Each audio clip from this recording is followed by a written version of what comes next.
Live on YouTube. Fantastic. My name is Jim Cipollini. I am a coach here at Inner Solutions. Welcome to the Inner Solutions live stream for February 16th, 2021. And if you are new to the YouTube channel, welcome if you're finding this organically. My name is Jim. I'm a part of Inner Solutions. We're a mental health company that creates resources to help those suffering from panic attacks, anxiety, mental health, ailments like depression, specializing in panic attacks and anxiety, especially as two guys who struggled for years with panic attacks. And by two guys, I mean right now, one guy. Hey, how are you? I have a business partner, Ennis, who is also a mental health coach. So we work one-on-one with clients. We also teach classes and release a lot of free content here on the YouTube page. So feel free to browse and check out. There's a lot of specialized topics on specific anxieties. And every week at 6:30 Central Time, we do a live stream every Tuesday, 6:30 Central Time. So I am going to just get my ducks in a row here, 100%. And while we do that, I want to talk about how everything's going. So if you're watching this live, feel free to post your questions in the chat right now. We do these videos to specifically help those who tune in ask specific questions, because the truth is, if you have a specific question, chances are somebody else does as well. So live anxiety and mental health. Q&A to, what's today? What did I say today was 16/21. Fantastic. And if you're also new to the channel, we always offer a free first-time coaching session.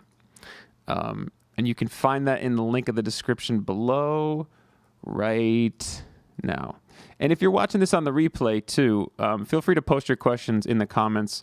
We answer every question that comes through now while we're still building our channel and still have the time.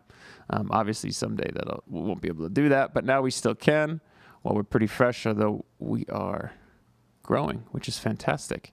And if you know anybody who this could be useful for, this channel, this live stream, feel free just to reach out to them and share it with us. You know, we create this to help those. We're creating content that we wish we'd had when we were struggling with panic attacks, anxiety, and depression. So yeah, feel free to share it. And if you like what you hear, please like and subscribe. Right now, we're going to go live on the Facebook. So let's do this properly, as we always, sometimes I forget to do because I get caught up in the moment. So we are, boom. And we're live on Facebook. What's up? It's Jim here. Yeah, pumped on this beautiful Tuesday. Pumped to be here with you guys, as always. I'm feeling good. I'm feeling real good. Everything's feeling pretty balanced. Client work has been really great. So it's really great to be able to do this live stream. I look forward to it all week, every week. And I feel like as our channel gets bigger, I'll probably do more and more of them. But it's just so awesome to be here. Guys, if you're new to the channel, again, my name is Jim. Our company is called Inner Solutions. We help those struggling with panic attacks, anxiety, inner misalignment, depression, anything really, any mental health ailment, from two guys who struggled for a long time. Now, the cool news is I don't know how much longer it's just going to be two guys. Our business is growing like crazy. We've launched our group coaching program, which is more kind of like a class. That was always our dream.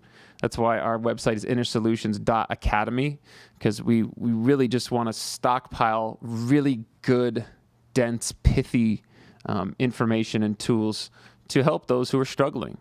We're creating the kind of content that we wished was out there when we were struggling. And so if you're new to the stream, the way this works is you can post your questions, comments, stories, and mental health check-ins in the Q&A, whether you're on YouTube or whether you're on Facebook. And welcome to all you in YouTube world. Absolutely. So in the YouTube chat, just feel free to post your questions. I'm going to say, hey, everyone.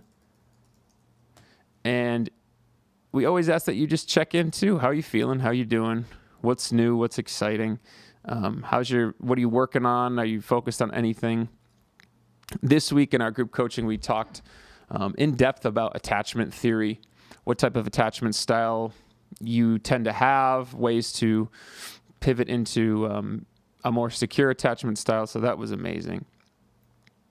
And really eye-opening, because your attachment style really sets the tone for how your relationships go. And of the 4 main attachment styles, there's the anxious attachment style, typically categorized by a deep fear of abandonment, having trouble when your partner tends to be doing more individually on their own, or finding a new people to hang out with.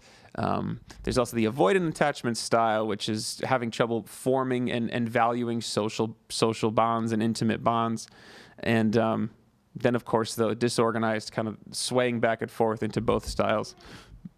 And that was an amazing lesson, really cool to work with our clients in the group sessions there, to learn more about their attachment style and apply it to their lives. So that stuff can definitely be involved with anxiety. 100%. And so, yeah, we got a lot of great things going on. But now this is about you. I want to know how you guys are doing. I want to know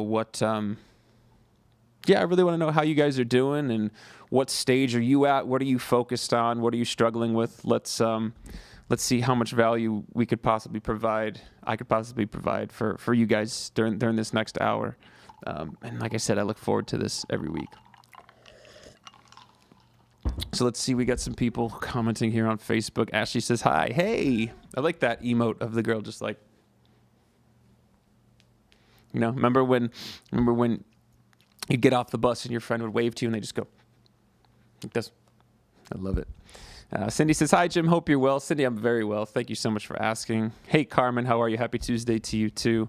Don says, hey, Jim, with a smiley. Hey, how are you? Aaron Ness says, hi, Jim. I bought the book Feeling Great, and I'm loving it. I think everyone should read this book. So, yeah, guys, Feeling Great is the updated version of a book that was written about 40 years ago by David Burns called Feeling Good. And Feeling Great came out last year. Feeling Great is just an unbelievable deep dive into cognitive behavioral therapy. If you go to any therapist's office who practices cognitive behavioral therapy, which is the majority of them, you will find at least that 40-year-old book, Feeling Good, by David Burns. It was the industry standard for CBT. And so, Aaron, I love that you got the book, and I'm glad you're reading it. Yeah, we use a lot of the same techniques, and I actually have certain clients who we do kind of a book club with it, because it's just so beautiful, so pithy, so deep into the CBT stuff. A really great tool for anxiety. I find that CBT has a little bit of limitations if there's a really heavy anxiety, or if it's a chronic situation. I find that CBT is useful up to a certain point.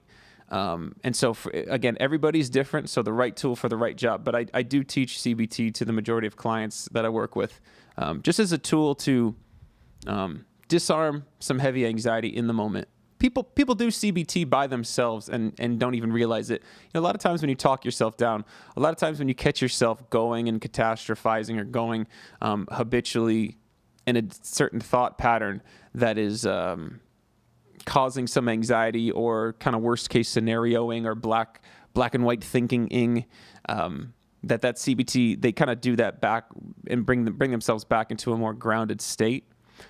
Just by coaching themselves and doing some thought replacement. But the actual exercise of writing down a thought you're having, identifying why it's distorted from a list of cognitive distortion reasons, and then writing a true, and that's the key, a true replacement thought is really amazing. And there's also some amazing supplemental information in that book. So I love it, Aaron. Congratulations, and good for you. Carmen, the book Feeling Great's on Amazon. Yeah, you can get it at Barnes & Noble.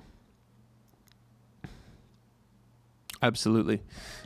Yeah, it's an industry standard. I actually went looking for it at Barnes & Noble when it first came out, but I couldn't find it. I just ordered it on Amazon. Cindy says, today I found out my therapist broke confidentiality. I'm having a very hard time with it.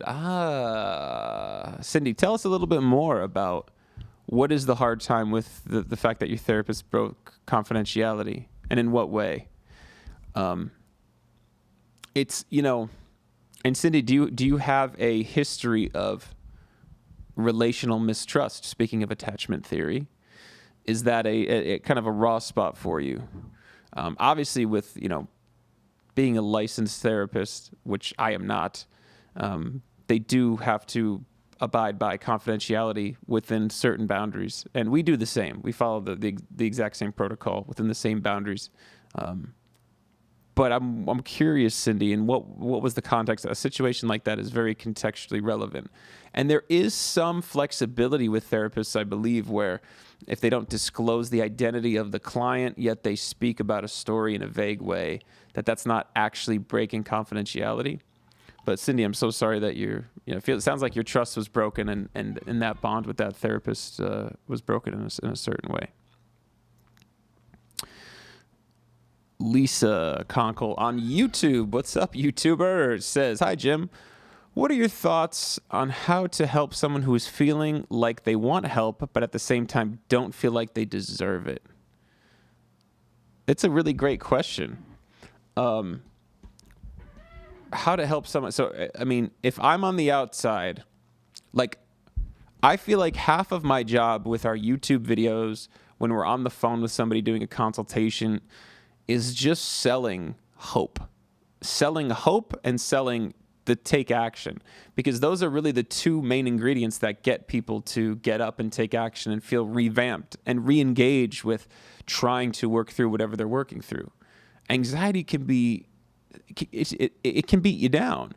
In a lot of ways, anxiety is there to beat you down into a state of surrender, into a state of less resistance towards what's happening in your life. That's a lot of what causes anxiety, is resistance towards things that are happening. The inability to simply accept things aren't the way they should be, or things aren't fair, or, that person treated me this way. And it can sweep you out and just make you feel this big existential, I don't know anything. It's almost like when somebody who's very religious has somebody doubt their religion, they become very uneasy and very uncomfortable. And not even because somebody's being disrespectful about it, but because you're basically questioning the groundwork, the foundation of what they've built their life upon. So as far as how to help somebody who's feeling like they don't deserve it, I tend to take the approach of making them realize that actually the best way to help others and help your network, your coworkers, your family, your romantic partner, your children, your friends, your colleagues, everybody, is to take the best care possible of yourself, to be in your best state of mind, your most productive, your most present, your most caring, compassionate, loving, your most confident. That if you feel like you don't deserve it, then, find out what their values are. And I try to make the treatment or working through whatever they're trying to work through align with their top values. And if their top value is their family, it's, look, the best thing you can do for your family is feel great, because you're not firing on all cylinders right now. And especially with parents, it's like, your kids are going to naturally absorb some of your behavior, just non-verbally through their connection with you, both genetic, emotional, spiritual, however you want to think of it. They're going to absorb these anxious states of being. And so the best thing you can do is take the best care of yourself, because you are the nucleus to your network, and you influence so many people around you, whether you realize it or not. You influence the cashier you run at the grocery store, the people on the road that are driving alongside of you. You influence the people you work with, and obviously your family, friends, and romantic partners. So the deserve is very tricky, because if you try to touch upon that with somebody who maybe is a little embarrassed, or maybe who just kind of writes it off like, oh, I don't deserve it, or I don't deserve to invest the money in coaching or treatment, or I don't deserve the time, or there's probably somebody else who needs it more than me. It can be hard to get through to that without the proper techniques. And so I just try to align it with their top values and make them see that taking care of themselves is actually taking care of those around them. Cindy says, I have a legal issue going on and my therapist let the other person, an attorney that's not mine, and he revealed I have trust issues. Okay. I'm not sure if that falls within the bounds, Cindy, of legality and everything. I would have a long conversation. Well, I would have a conversation. I don't know if it has to be long with your therapist very, very quickly and just tell her and see how she reacts. If she reacts with remorse, if she reacts with compassion, and at least at first try to understand why. Cindy, and I would want to know more about, the betrayal that you feel. If that's linked to some sort of feeling of unsafe, or if that's going to influence this case, the fact that you may have trust issues. So no one wants to listen to my words. The other attorney said, your therapist said I have trust issues and revealed my medical history. I'm not so sure how legal that is, Cindy. I'm really not so sure. But as far as a betrayal of trust, if the therapist is a relationship like every other relationship you have, but the therapist is based much more on trust, compassion, efficiency, professionalism. So if you have a conversation with your therapist and they're remorseless or they kind of shut you down, shut you off,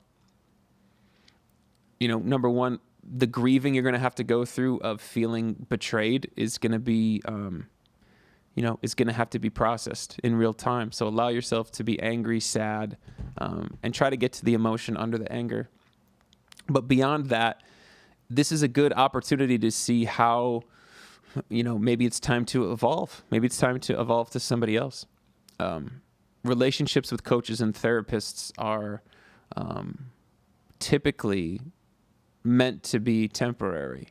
We don't necessarily want to develop too much of a reliance on one person. That being said, if you have a good one who is working for you and consistently challenging you in the right way and leading you in the right way, those relationships can last years upon years. I mean, I have mentors that I've, check in with regularly because they weren't teaching me a specific set of tools. What they were helping me with is just, they were so attuned to me that it was amazing how they could help me realize things within myself that was incredible and influence me and inspire me. So Cindy, my heart goes out to you. That's a tough situation. And at the same time, address it, be assertive. I would encourage you to be very assertive in talking with your coach or therapist, with your therapist. Anna says, hey, Anna, how are you? Ashley says, our office is bringing back staff full-time versus every other day.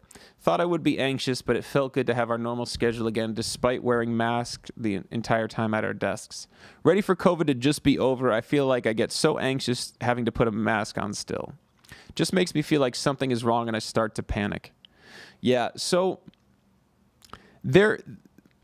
part of our system, I think that is consistently underemphasized, is just our creature comfort system, just the fact, like how good we feel doing regular things. And when there's a roadblock put into the regular daily routine, things like, seeing everybody at the grocery store with a mask, things like not being able to leave the house or leaving the house much less, there's a recalibration and a readapt, kind of a pivot that our body, mind, and that our emotional body and physical body have to do, that it kind of resists. We're very habitual in a lot of sense. Being intentional, present, and being able to adapt to change on a regular basis is a skill. And we are really habitual, routine-based creatures. So when there's a lot of change in that routine, it can shake us, especially those of us that have sensitive systems or struggle with anxiety. It can shake our foundation in a big way. So I think it doesn't surprise me that it feels good to have your normal schedule again, because I feel like in a way there's a whole part of your system, of your internal system, that's just like, oh, thank God, this is so, like, everybody's here and it feels good. And it's like, and I think that probably overrides the fear the more intellectual fear of like, well, there might be more of a chance for this or whatever. I feel like the normalcy of it overrides that by a long shot, Ashley. So I'm not surprised. But yeah, as far as wearing a mask, that's still that pivot and that curb, plus just, having something like this just on your face for so long, I feel like could be uncomfortable. So I'm taking a trip to California to do an intensive with a client in March, and thinking about, it's like a 5-hour flight with a mask. I haven't been anywhere where I wore a mask for that long since I've worked at the residential facility I was working at, and being like, man, that sucks. That sounds uncomfortable. But yeah, just figuring out how to deal with it. So for me, the technique a little bit is like, well, let me spend, a couple hours in a mask just to kind of prep myself for it, and just to, make sure I'm calm and I'm prepared, and just to kind of normalize it for me, so it's not a bigger shock to the system. But Ashley, I'm glad, you're not so anxious about the reapplication of the schedule. Shantae says, hope everyone's Tuesday is well. Hope your Tuesday is great, Shantae. Shantae and Cindy, are you guys sisters? Just kidding. That'd be great if you were. I'm here on the couch with the dogs. These dogs are just chilling. Amanda says, I recommend the book Whole Again by Jackson Mackenzie. I got it on Audible and listened to it while at work and driving. Read reviews before you buy it, but it helped me. Give a little bit more background about the book, Amanda. What's it about? What did it help you with? Cindy says, I let him know I'm angry. He said, now you don't trust me. Was that the entire conversation, Cindy? I'm angry, and he said, now you don't trust me? Now you don't trust me. Cindy, I would actually challenge you to say, like, the anger is cool, but what's underneath the anger? Because I would say, maybe I'm a little hurt. Maybe I feel a little betrayed. Maybe I feel a little like hurt that you didn't check with me or make sure that was okay. Yeah, it does seem like a violation of HIPAA. Definitely. Cindy says, I'm definitely leaving that therapist. All my therapist said, now you won't trust me. He's right. And what was his motivation for sharing, Cindy? I truly believe it's important to understand why he didn't check in with you, or why he didn't share. Like, why he didn't just come to you and say, give you a preface of it. So, I'm lucky that I haven't slipped in breaking confidentiality. I would remember that. I would remember if I'd ever slipped or anything. But if I ever did, it would be, I know that I would be extremely apologetic. I'm very careful to ask for permission if I'm even sharing between family members, or if I'm sharing between romantic partners or anything. Always very careful. And it's important. Look, it's a relationship based on trust. Amanda says, I hope it's my end goal to not have to sesh with Jim forever, but he's been so valuable for me and a good dude for my boy. A good dude for my boy. Yeah, I think it's kind of relative. Mentoring and processing. Yeah, there's a benefit to, like, I still see a therapist, and for me, it's not even the therapist I see is good, and for me, it's time to put aside. First of all, it's a way for me to contribute back into the mental health field. I make sure I'm intentional about finding someone who is good, who has similar values, who is working hard, who knows their stuff. But it's also a time where I've invested my time, I've invested my money, and I sit with somebody. And the truth is, it's for me to process. And can I do that on my own? Yes. But it's a completely different dynamic with someone with a wealth of knowledge who has my 100% best interest in mind. And can I do that with a friend? Yes. Yes, I can. But it's actually different when there's no, kind of emotional tether to it. Cindy says, yes, it's a violation. I feel violated big time. Yeah. Yeah, Cindy, I mean, I don't know what the HIPAA laws are with a legal case. I don't know if he was subpoenaed or indicted. But I would look into it. I mean, it's a fairly serious violation. And you're right, you have been violated. I don't know if you guys can hear this.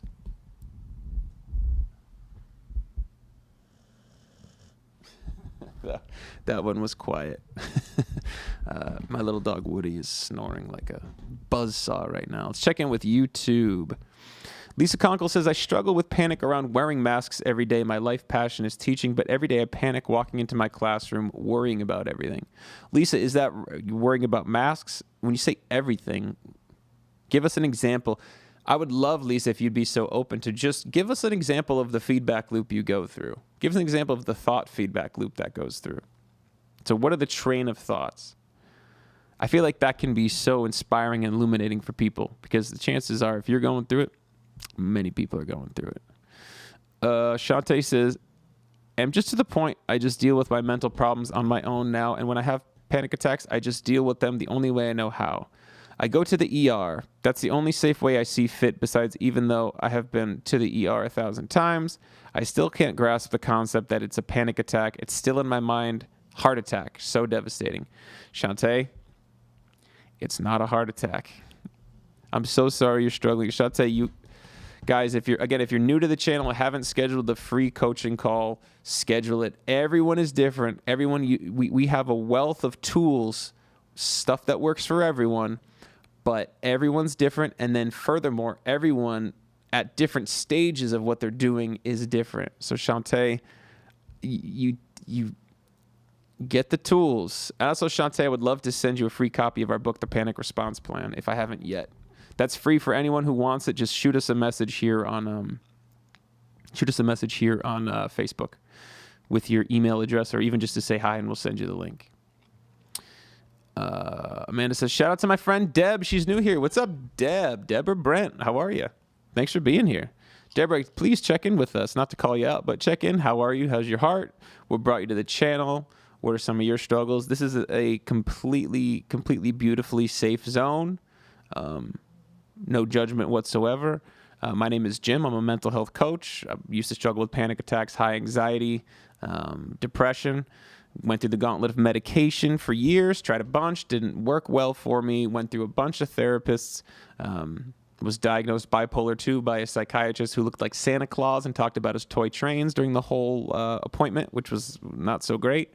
But able to live a really beautifully happy life, panic attack free, low anxiety, depression free, and really just break a lot of the just debilitating, unhealthy patterns that I had, and getting better every day. Feel like I'm getting more aligned with myself and more to the core every day.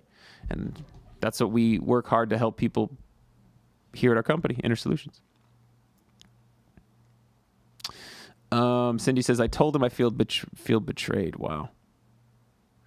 Amanda says, understanding the self-protective side, understanding various types of disorders, the codependency stuff hit home for me. Yeah, the codependency stuff can be really illuminating.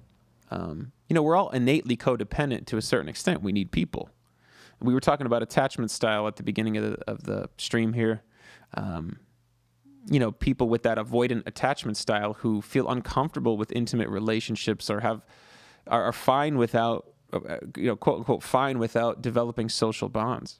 Yeah. It's tricky. Ashley says, I can't stay for the whole live, but thanks again. Always good to check in. I'll have to play back the live later. Have a great night, everyone. Perfect. Ashley, thanks for coming by. No pressure.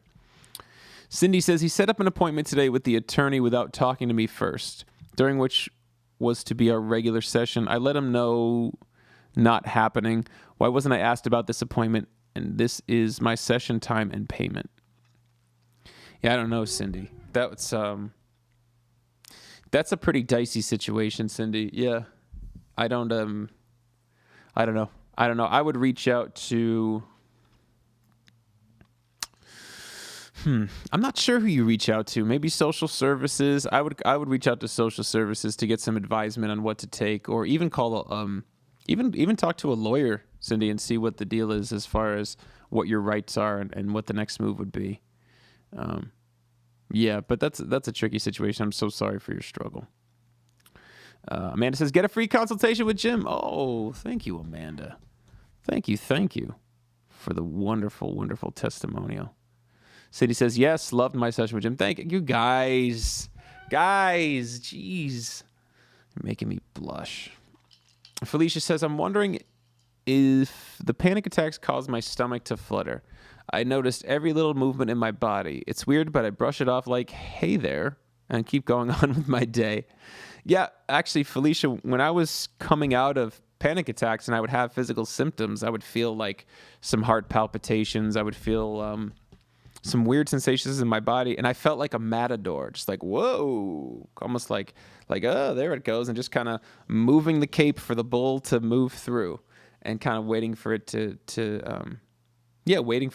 go through. But as far as physical symptoms, guys, there is an incredible amount of different physical manifestations of anxiety and panic attacks. Everything from like tension in the shoulders to this feeling of like, electricity running through your legs, tension in the arms, racing heart, stomach issues, vomiting. And people can't believe a lot of times, like, this is just anxiety. This feels like it's a cancer. It feels like a heart attack. It's like, no, this is really your anxiety. This is really the stimulation in your nervous system from unprocessed emotion, from chronic anxiety, years of not dealing with it, from storing emotion on a daily basis, on a regular basis. And it's almost like you're just overheating your nervous system. And so it's so stimulated. And that's when it becomes hard. Bright lights become hard and loud noises become hard and everything becomes triggering just from that overstimulated nervous system. It's unfortunately a regular thing and a real struggle. Deborah says, I met Amanda recently on TikTok. Yeah. All right. For us, our generation on TikTok. Hell yeah. I struggle with CPTSD.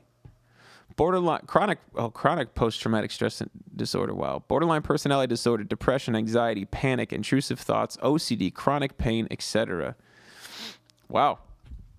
Deborah, if there's one piece of advice I could give you that really saved, excuse my language, but really saved my ass in the beginning, it was don't identify with any diagnosis. Don't identify with it. You can use it as a map for treatment, but don't make it part of your identity. It's too easy.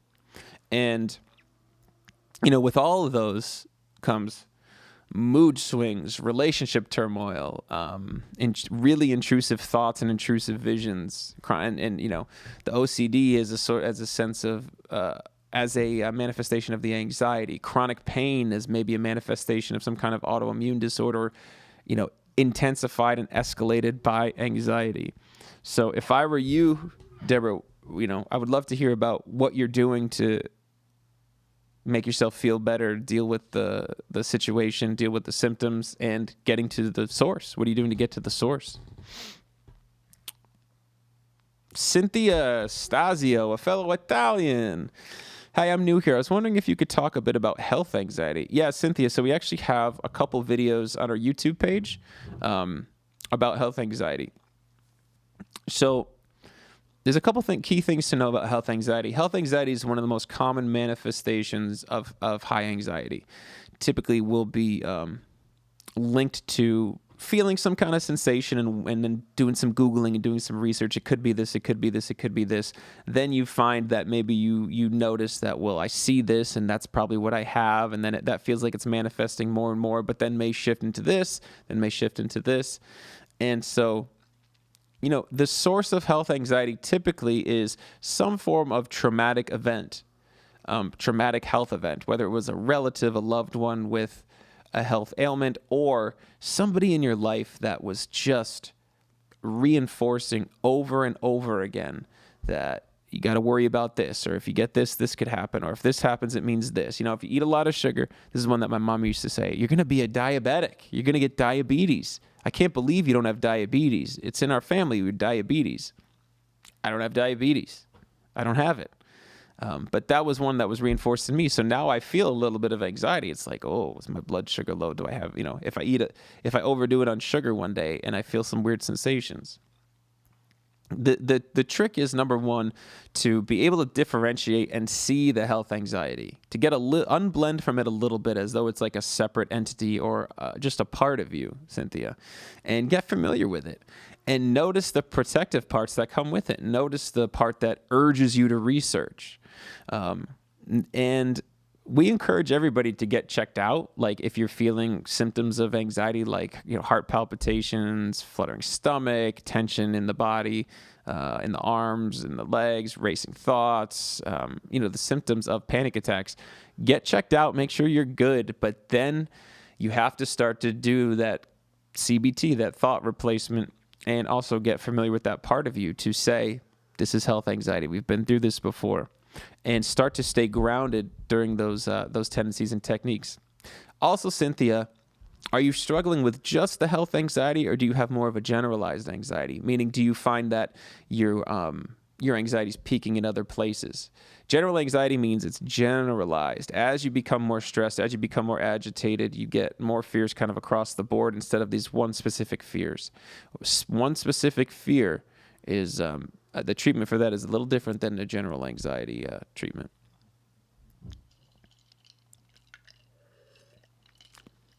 If you can pinpoint that event as well, Cynthia, that tends to help keep you grounded while the health anxiety is kicking up, because you kind of know where it comes from.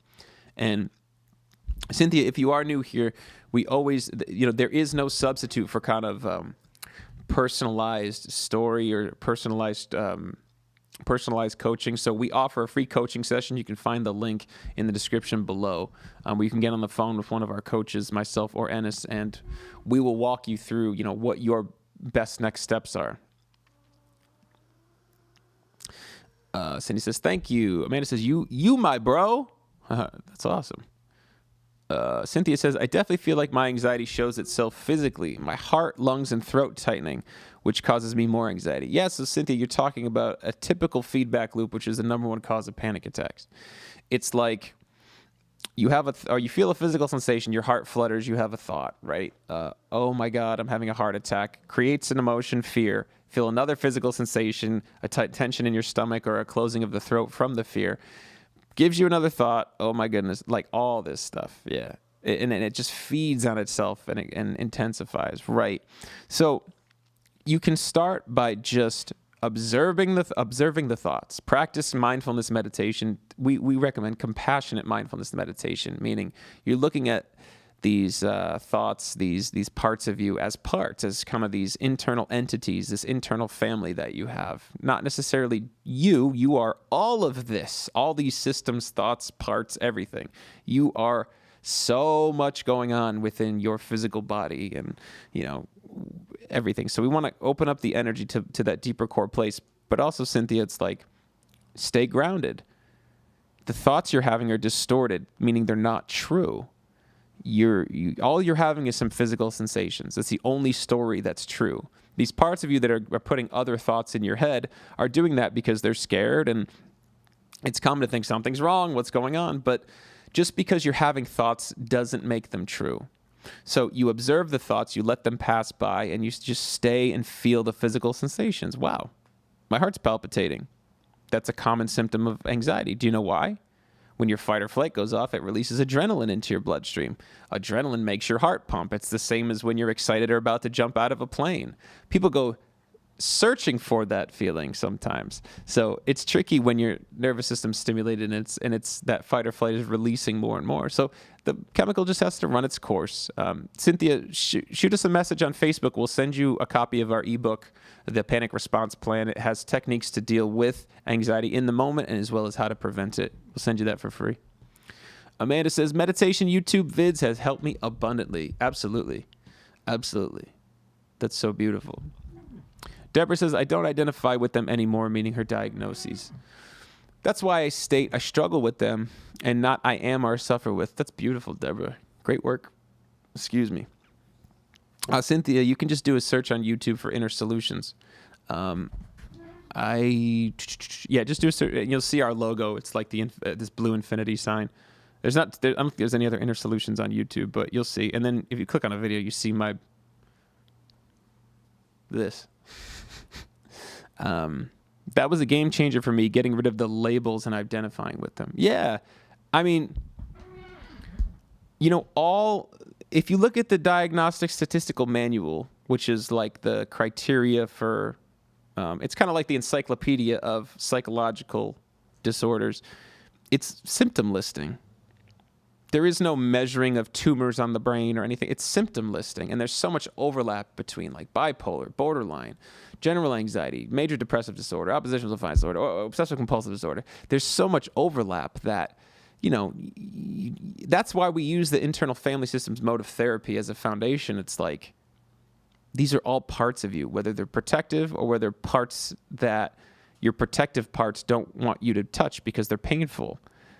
We work with your system. We honor how you feel. And that's really what's important about this. Release the resistance to what's going on and how you feel and be present with it and help it like you would a loving or trusted friend. It's a complete game changer when you treat yourself like you would a loving or trusted friend. All right, let's go to YouTube. Back to Lisa. Lisa's saying, I struggle with panic every day. My life passion is teaching, but every day I panic walking into my classroom worrying about everything. She says, well, it's a crazy daily struggle of racing heart and hot flashes all day long. I just continually think about all the germs everywhere. We are now wearing masks and shields, and the anxiety also around this isn't what education should look like. I worry about what we are doing to our kids. Lisa, I love that you come here week in, week out. I love that you share week in, week out. Anytime you have a should statement, you got to throw that thought right out of the window. You just got to throw it out. It's a distorted, that's a resistance. This is not what education should look like. Innately in that statement is resistance towards the situation. Therefore, there's going to be this internal and external conflict, this conflict of how you feel internally things should be and an inability to accept the way they are and pivot and go with it. Because there's all kinds of beliefs and meanings underneath that should, meaning this is wrong or engaging with something that is wrong. And so if you can pivot into like, this just is what it is. It's okay. Like, this is what it is, and it's not forever, and you try to alleviate the pressure of the situation. That should help. Anisha asks, may I get a copy of the panic response, please, Jim? Yeah, Anisha, of course. Just shoot me a message or shoot us a message on Facebook, and I'll send it right over to you, of course. It's free for anybody, guys. And again, if you're new to the channel, that free coaching session is like, doesn't get any better than that. Deborah says, I worked... Amanda says, welcome to the non-judgment zone. Hell yeah. Beautifully put, my friend. Deborah says, I worked with a coach a few years back that totally turned me around. I do a lot of reading now, journaling, meditation, and learning how to reparent my inner child, identify and sit with my emotions, and also I struggle with repressed memories of my childhood and teen years. Absolutely, Deborah. We do a lot of regressive therapy with clients that, and we do it the right way, where there's not this major impact. We don't force our way into these repressed memories. We work inward because you got to realize, like, with painful parts of you, with pain, shame, humiliation, rejection, there's whole layers of you that are built to protect you from feeling those. That's why we do things like we hide ourselves. We don't develop close bonds. We drink. We have addictions. We veg out in front of the TV. We only share certain things with people. We feel like we people please to protect us from feeling rejected. All these tendencies are to protect us. So when you can take these protective layer parts of you, differentiate them, get familiar with them, unburden them, saying, hey, we don't actually need to people please. We're at a place now where, we're 40 years old and we can handle somebody rejecting us. And also, if we try to kind of pad the walls of life around us, it's not going to be sustainable and we're going to be caught off guard. So we have to be able to develop. Then that part that is doing the people pleasing, which probably doesn't even enjoy doing that, feels like it's less of a burden and it can trust this deeper core present day you. But all these parts are stuck in a certain time. They formed over time and they were useful at a time. But now they're not working for you anymore. So it's like, I love that. I love reparenting your inner child. And I would challenge you, Deborah, and say you probably have inner children. You probably have different, parts of you that are at different stages if you went through tough times and tough memories. And differentiating those can be tricky. And then being with those and helping those, you become the attachment figure. The deeper core, calm, confident, courageous Deborah. And this goes for everybody. You at all your cores are very calm, confident, courageous, strong, accepting, very connected to the earth, to the universe, to the people around you, the deep core them. And when you become the attachment figure for these wounded young parts of you, or even wounded older parts of you, you become that central mother figure, that attachment figure that maybe you didn't have as a child, or that healthy attachment that maybe you didn't have as a child, or maybe you was wounded in a tough relationship or tough situation as a teen or adult. And you're aligning and combining all your parts to be united. And there you're stopping these inner conflicts that are just so difficult and cause you to be reactive rather than receptive, and not able to navigate through so easily. So I love what you said, Deborah, and I'm so glad you found somebody that worked for you. More power to you. Lisa says, okay, I'm done. I feel like I'm the only one talking. You're not the only one talking, Lisa. You're on YouTube. We've got people commenting like crazy on Facebook. Do not be shy. There is no such thing as too much talking. I love that you're sharing. I think it's important that you share. And I really appreciate it. And I think you're inspiring other people and you don't even know it. Amanda to Deborah, I just love you, girl. Oh, you guys. Cynthia says, you are a beautiful gift from the universe. I'm so glad I stumbled upon this Facebook like. Thank you. Of course, Cynthia. Don't be shy. Don't be shy. I couldn't possibly encourage you more to schedule that free coaching call. It is, It's at the very least, to be talking with somebody who understands and who's been through it is reassuring and reaffirming.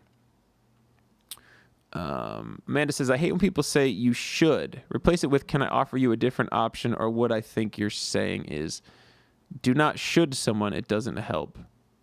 I say should sometimes. I feel like I'm saying should as a way, like knowing it's not the most grounded, Yeah. Amanda says, raise your hand if you're in recovery from people-pleasing. Me too, man. People-pleasing looks like all kinds of different things. For me, people-pleasing was being a comedian and performer and a musician and just a kind of shapeshifter in a way. Cindy says, I need a coach like you had. I have a lot of what you had. Yeah. Cindy, if only you knew somebody who you said you had a great session with, and who you said is really valuable, and whose live stream you show up to every single week. If only you knew somebody. I'm teasing, of course. Deborah says, toxic shame is what I've been trying to work through. I've gone through every addiction possible and distraction, which I'm sure provoked my suicide attempts. Guys, trigger warning, if you're triggered by suicide, maybe take a break for a couple minutes. No healthy attachments as a child and multiple forms of abuse.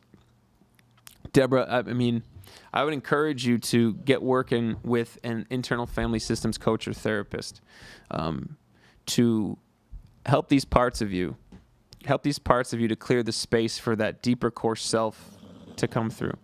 You guys had to have heard that snort from the dog. There's no way you didn't hear that. To help that deeper core self energy come through more and more so that you can help those parts attach healthily to you. I love this mode of therapy because it's where you become the attachment figure. And it takes a little longer, but it's sustainable. And that's such a main difference because, cognitive behavioral therapy is extremely helpful. But when the emotions get really high, it's almost impossible to reason yourself back into feeling good. Whereas when the emotions get really high, it's not impossible to unblend, differentiate, and connect with the part of you that is really agitated with practice. So I would encourage you. This is just a little gin. Nothing. No, I'm just kidding. Just kidding. I'm just joking. just a little gin to get through the stream. I just need a little gin. Help me loosen at the end of a day of coaching clients.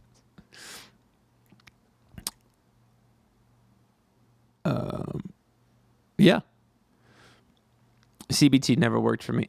CBT works. It's a tool. I don't think it's a standalone tool for people struggling with really heavy emotions. And most of us here, I think, do. CBT is an amazing tool to align you when you have some anxiety and help you just to kind of reground yourself. But it by itself, that's why we use it. We have it in our toolbox because it does help some people. But again, with the heavy emotions, if you have a lot of symptoms of like a borderline or really heavy PTSD, I don't think you can necessarily CBT your way back in from really heavy intrusive thoughts or really heavy like intrusive visions. I don't see that working with clients. The pups got me though. Odie loves you, bro. Oh yeah.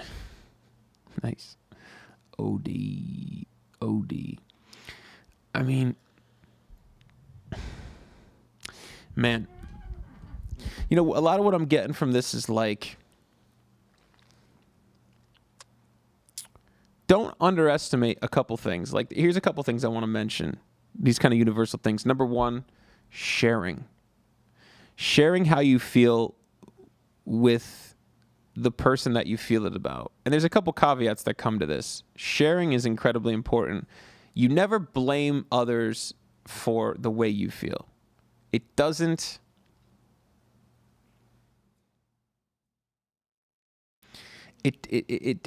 do anything. It's actually kind of giving your power away because then you're in a state of reactivity to others. Now, you're going to be affected by other people. There's just no way. Unless you're somebody who's just the Buddha. And to be honest, I've been in states like that where I've been so grounded and so just in my own experience and present with people that didn't feel triggered. And so you find what works for you. But sharing, don't underestimate the power of sharing with the expectation of nothing, with the expectation of this may fall upon deaf ears. When you share, when you take assertive action, what you're doing to the parts of you that are agitated is you're gaining their trust by like, oh, okay, this present day version is reliable. They'll go out, they'll take action, just like you would if you shared. You were feeling something, you told your boss, and he took an action. It builds trust. It's the same with your kind of internal system. Don't underestimate the power of sharing. Don't identify with your diagnosis. Diagnoses are clusters of symptoms. Where can a diagnosis be useful? If they've done research on these cluster of symptoms. Because typically if you're struggling from what they call an OCD, and there's a lot of studies they've done on OCD and this treatment finds, it's great. It's great. You can use that as a marker. But disorders come and go, and they're intensified and they're exacerbated, and they're intensified and they're exacerbated. It's not the same as a diabetes where your pancreas doesn't work. And unless you have a part of your brain, your amygdala doesn't work, which, by the way, if your amygdala didn't work, you'd be walking into traffic and you'd be going to pet tigers in the wild in Africa. You might even invite snoring dogs into your house. No, just kidding. Your amygdala is kind of your threat detection part of your brain. Unless there's something physical where there's no activation going on with the amygdala or something like that. These diagnoses are clusters of symptom, absolutely. So don't identify with those. And read. Be proactive. Take action. Set up a coaching call. Read a book. Go onto YouTube. Find really good content. If you have health anxiety, follow the protocol. Don't go do your research. Don't go psych yourself out. But find out other people that struggle with health anxiety and what they did to help it. The CBT, the IFS, the destimulating your nervous system, learning how to process your emotions, all incredibly important. Having conversations is a way to process your emotions. Journaling is a way to process your emotions. Meditating is a way to process your emotions. Talking to yourself in the mirror is a way to process your emotions. Having great conversations with trusted, open friends who have your best interests in mind. Talking to a coach or a therapist is a way to process emotions. It's incredibly important. Incredibly important. To Lisa, who was talking about struggling with worrying about everything and worrying about the germs, it's like, get more information about what's going on with you. Is this more of a generalized anxiety, or is it specifically with germs? Then you can do some exposure therapy. Maybe you can do some CBT with it. Maybe you can get in touch with the part of you that's so paranoid about germs. Maybe something traumatic happened with germs that's pointing your anxiety in that direction. Physical and emotional traumas a lot of times will open up the space, especially if they're unprocessed or unhealed, open up kind of a pathway for your anxiety to manifest through. So I've had clients who had really specific places they would feel pain when they got anxious, and you get to go to learn, they had surgery there, or they got in a car accident and broke that bone, or or had arthritis in a specific joint and where they had a bad ski accident or something. Those traumas, the anxiety can root themselves into those traumas to really agitate the already agitated places in you. That's a lot of times when you get stressed out, it'll flash these traumatic scenes in your mind, or remind you of difficult times or really unpleasant feelings. And your body can develop these amazing ways. Your mind can develop these amazing ways, or parts of you that will try to block that out. So you'll hear, like, people will wake up with the same part of 15 seconds of a song playing over and over again, or just gibberish in their brain. And when we work with that part and remove it, we realize, it's trying to stop from these really intrusive or painful thoughts to come through, even though, hearing the same 10 seconds of Rocket Man could be really, really, really, really fun for everyone. For me, it was, I dated a girl who was a country artist, and she had this song. And when I was, when I had like some attachment wounds that were triggered by the relationship, and I would hear this same 10 seconds of one of her songs over and over again, and I hated the song. It was like, it would almost was making me insane. And when I would wake up in the middle of the night, and it would just be about and I just, help me, please. But I realized it was because really if I pulled that away, that was blocking out these really painful thoughts or really painful visions. Yeah. So it was kind of tricky. Dawn says, I'm to the point where I'm all talked out. I'd rather do research myself for different things. Dawn, who do you talk to? Do you talk to a therapist? It's also important to know, like, and I think we talk about this all the time, you may have to go to 4 or 5 therapists before you find a good one. But when you find a good one and you feel like they're consistently helping you, it's a beautiful thing. It's a beautiful thing. I'm very picky with who I spend my time with. Very picky with the environments in which I spend my time as well. Because I know I'm susceptible to them. I am. I'm influenced by them. I'm influenced by who I'm around. And I don't enjoy going against the grain sometimes, especially in like social and friendly situations. I like things to be calm and laid back. I don't like a lot of chaos. So I'm very intentional, and especially with a therapist. Before this therapist, the last one, I think I went to 6 or 7 therapists before I chose the last one I did. And it was expensive. It was expensive to do first sessions with, 6 different therapists. That's why we offer the free coaching. Is like, number one, to help. It's like we'll put you in the right direction. And then number 2, it's a trial. If you want to do more with us, or if you want to be more involved with our company, it's like you see what we're all about. We don't BS. We're gentle and loving, but we definitely don't BS. We'll tell you, hey, this is a big problem. This is going to take a while. Yeah, I don't see this being a short-term thing.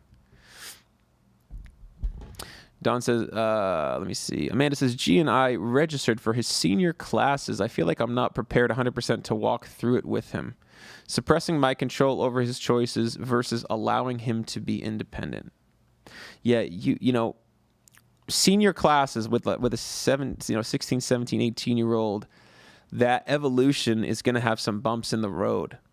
And so the key is going to be the bond and trust there, Amanda. It's just going to be the bond and trust, sitting down, having conversations, and ultimately you're in a strange place where it's like you're relinquishing control, yet you're still the overseer.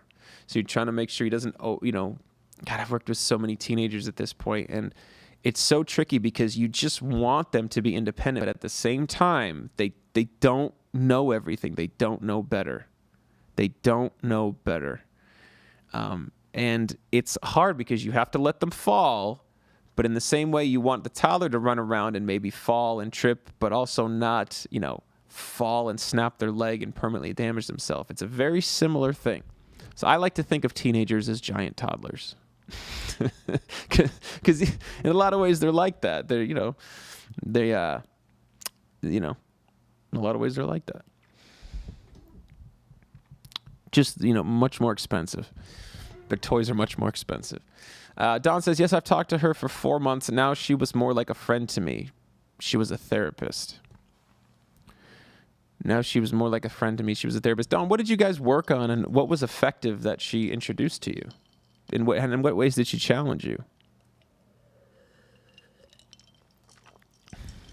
Part of what a therapist needs to do is challenge you, and maybe not challenge you overtly, be like, hey, you need to do this, you need to do this, but lead you to places where maybe you don't want to go, or places where maybe you're uncomfortable going, and ease the collateral fear of going there. That's what I figure my job is with clients, is like, hey, this thing you're avoiding? I'm here with you. Let's go in. Just a little bit. Let's go in. We're not going to force you in. We're not going to push you in, but let's see where we can go with it and take you to the edge of your comfort zone, and then see what it feels like. And then you will opt into whatever it is. And we're going to honor everything that you feel. We're going to calm, make sure you feel comfortable, and we're not going to overwhelm you. Cynthia Stasio. Cynthia, my mother's maiden name was Anastasio. Interesting. It's really good to hear that there is someone who struggled with anxiety and panic attacks and now is living a healthy, normal life. Cynthia, there's millions upon millions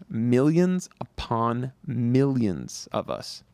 Millions. I mean, we've dealt, just in our company we've been around for about a year, maybe a little more. I think our 1-year anniversary was December. We've talked to hundreds of people, and helped hundreds of people work through their anxiety.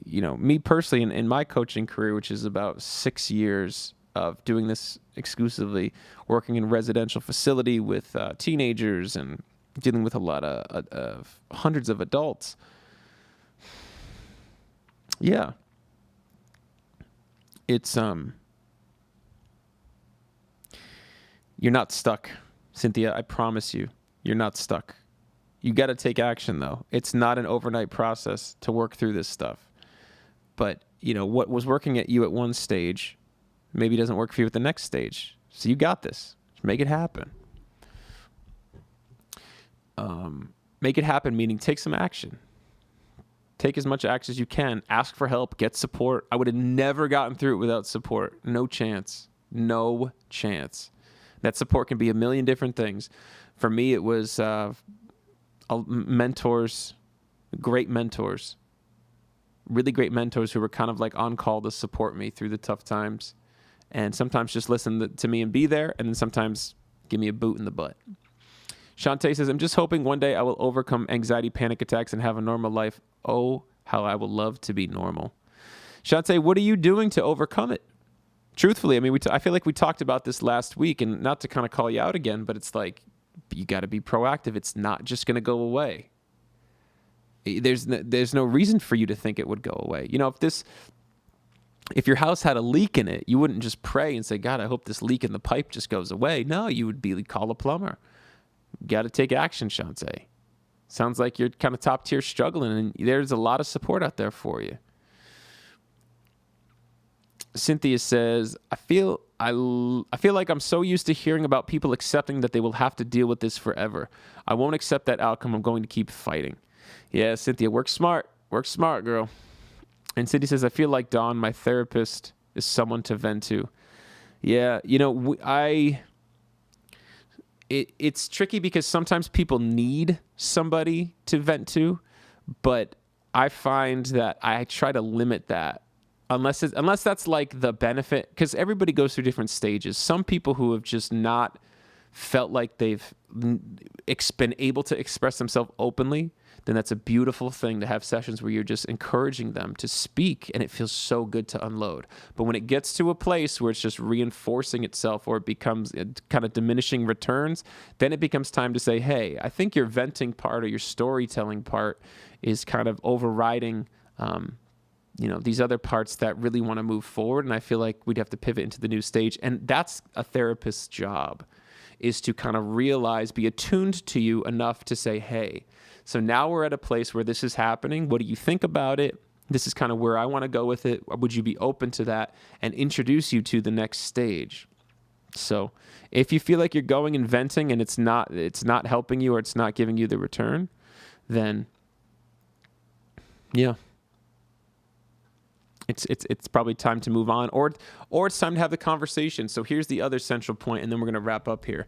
The other central point is you are the nucleus of your treatment, of your journey, of your healing, of your moving through this. You are in charge. These other people are consultants. Get some good consultants.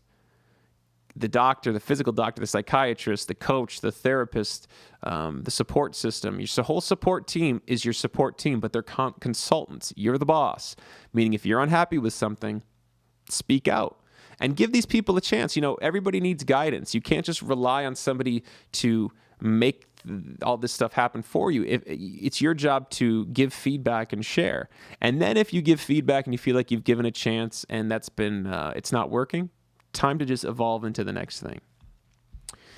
Lisa says, yes, germ means sickness, which means doctor and hospitals, which means vivid flashbacks of parent illness and horrible feelings. Lisa, are you doing some regressive therapy to process through those? That needs to happen. Yeah, because if this is triggered by a trauma, this is a kind of a trauma response you're having. And so the anxiety caused by the trauma, reprocessing the trauma can be completely transformational in this journey.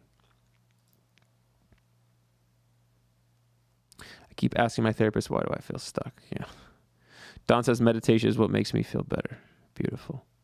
Well, guys, listen, we ran a little bit over today because you guys were so awesome. And I can't possibly express the love and support I feel for all of y'all. Again, my name is Jim Cipollini, a good Italian boy from New Jersey and New York. No, I'm not from New York at all. Jersey, Connecticut, Boston. But it's just such an honor and a privilege to be here with you guys, sharing so openly and beautifully, and to be able to share some of the knowledge that I've gained through my journey and through my deep study, the stuff that helps people. And we really are here to help you. And so I'll just end on this and saying, no matter how long you've been struggling, no matter how hopeless you feel, no matter how intense it is, you're never, ever stuck. You might just need some support. If you haven't already scheduled that free coaching call, check out our YouTube page. Please like and subscribe. Subscribe to our YouTube page. We put out content all the time. I just put out a video. I have a video coming out tomorrow. I did an interview with an astrologer to see if is there any way we can use the alignment of the planets for anxiety? Because you know what? Those of us who are suffering, we don't have the luxury of judging what might work for us and what might not. So I'm on a quest to gain all the knowledge, all the tools to help anybody in any walk of life who believes in whatever they believe in, to help them align them. So check out that YouTube page. We're here every Tuesday, 6:30 p.m. Yeah, lots of love to you guys. Have a great day and good mental health to all of you. Thank you guys so much. Talk to you soon.